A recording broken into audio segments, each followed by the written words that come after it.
அமெரிக்காவில் இறங்கிய எதிரிகள், அடுத்தடுத்து கொல்லப்பட்ட 10க்கும் மேற்பட்ட ஆய்வாளர்கள், திணறும் FBI. அமெரிக்காவில் கடந்த சில மாதங்களில் மட்டும் மிக முக்கிய பொறுப்பில் இருந்த 10க்கும் மேற்பட்ட ஆய்வாளர்கள் மாயமாகியுள்ளனர் அல்லது கொல்லப்பட்டுள்ளனர். உயர் பாதுகாப்பு கொண்ட இவர்கள் இதுபோல மாயமாகி வருவது பெரும் விவாதத்தை கிளப்பியுள்ளது.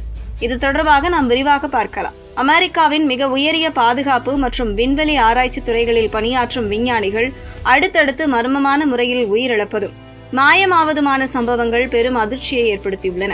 2026 ஏப்ரல் நிலவரப்படி சுமார் 10க்கும் மேற்பட்ட விஞ்ஞானிகள் இதுபோல மாயமாகியுள்ளனர் அல்லது உயிரிழந்துள்ளதாக பகீர் தகவல் வெளியாகியுள்ளது. முதலில் கார்ல் கிரில் மேயர், கால்டெக் விண்வெளி ஆய்வாளரான இவர் கடந்த பிப்ரவரி 16ஆம் தேதி கலிபோர்னியாவில் உள்ள தனது வீட்டின் போர்ச்சில் சுட்டுக் கொல்லப்பட்டார். இவர் நாசாவின் பல முக்கிய திட்டங்களில் பணியாற்றியவர். அடுத்து மோனிகா ரெசா, JPL விண்வெளி பொறியாளரான இவர் கடந்த ஆண்டு ஜூன் 22ஆம் தேதி மலையேற்றத்தின் போது மாயமானார். ராக்கெட் என்ஜின்களில் பயன்படுத்தப்படும் ஒருவகை சிறப்பு உலோக கலவையை இவர் கண்டுபிடித்தவர் என்பது குறிப்பிடத்தக்கது. அடுத்து வில்லியம் நீல் மெக்கஸ்லாண்ட், ஓய்வு பெற்ற மேஜர் ஜெனரலான இவர் கடந்த பிப்ரவரி 27ஆம் தேதி நியூ மெக்சிகோவில் மாயமானார். இவர் அமெரிக்க வான்படை ஆராய்ச்சி ஆய்வகத்தின் முன்னாள் கமாண்டர் ஆவர்.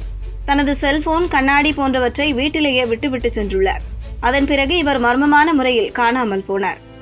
அந்தனி சாவேஸ் மற்றும் மெலிசா காசியாஸ் லாஸ் அலமோஸ் ஆய்வகத்தைச் சேர்ந்த இவர்கள் இருவரும் 2025இல் சில வார இடைவெளியில் அடுத்தடுத்து மாயமாகினர். அதேபோல MIT அணுக்கரு இணைவு மையத்தின் இயக்குநரான நூனோ லுரேரோ டிசம்பர் 2025இல் தனது இல்லத்தில் சுட்டுக் கொல்லப்பட்டார். இப்படி அடுத்தடுத்து சம்பவங்கள் நடக்கும் சூழலில் இந்த சம்பவங்களின் பின்னணியில் ஏதேனும் சதி இருக்குமோ என்ற கோணத்தில் அமெரிக்க புலனாய்வு அமைப்புகள் தீவிர விசாரணையை தொடங்கியுள்ளன. இந்த மரணங்கள் மற்றும் மாயமான சம்பவங்களுக்கு இடையே ஏதேனும் பொதுவான தொடர்பு இருக்கிறதா என்பதை கண்டறிய FBI தலைமையில் எரிசக்தித்துறை, பாதுகாப்புத்துறை மற்றும் நாசா ஆகிய அமைப்புகள் இணைந்து முழுமையான ஆய்வு நடத்தி வருகின்றன. அங்குள்ள குடியரசுக் கட்சி தலைமையிலான நாடாளுமன்ற கமிட்டியும் இதுகுறித்து கவலை தெரிவித்துள்ளது. அமெரிக்காவின் அணுக்கரு ரகசியங்கள் அல்லது ராக்கெட் தொழில்நுட்பங்கள் தொடர்பான தகவல்கள் திருடப்படுமோ என்று இவர்கள் கவலை தெரிவித்துள்ளனர். மேலும் விஞ்ஞானிகளின் உயிருக்கு அச்சுறுத்தல் இருப்பதற்கான வாய்ப்புகள் குறித்தும் இந்த குழு விசாரணை நடத்தி வருகிறது. அமெரிக்க அதிபரின் வெள்ளை மாளிகை வரை இதுகுறித்து தகவல் போயிருக்கிறது. இந்த சம்பவங்களை உன்னிப்பாக கவனித்து வருவதாக வெள்ளை மாளிகை தெரிவித்துள்ளது. அதே சமயம் சில பாதுகாப்பு வல்லுநர்கள் இந்த சம்பவங்கள் வெவ்வேறு காலங்களில் வெவ்வேறு இடங்களில் நிகழ்ந்துள்ளதால் இவற்றுக்கு இடையே நேரடி தொடர்பு இருப்பதற்கான ஆதாரங்கள் இன்னும் கிடைக்கவில்லை என்கிறார்கள். அமெரிக்காவின் பாதுகாப்பு ரகசியங்களுடன் தொடர்புடையவர்கள் இப்படி அடுத்தடுத்து பாதிக்கப்படுவது தற்செயலான நிகழ்வா அல்லது திட்டமிடப்பட்ட சதியா என்பதுதான் தற்போது மிகப்பெரிய கேள்வியாக உள்ளது.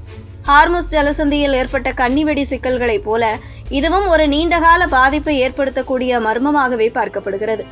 உயர் தொழில்நுட்ப ஆராய்ச்சியில் ஈடுபடும் விஞ்ஞானிகளின் பாதுகாப்பு என்பது வெறும் தனிநபர் பாதுகாப்பு மட்டுமல்ல, அது ஒரு நாட்டின் பாதுகாப்புடன் நேரடி தொடர்புடையது என்பதால் இது அமெரிக்காவுக்கு தலைவலியை கொடுப்பதாக மாறியுள்ளது.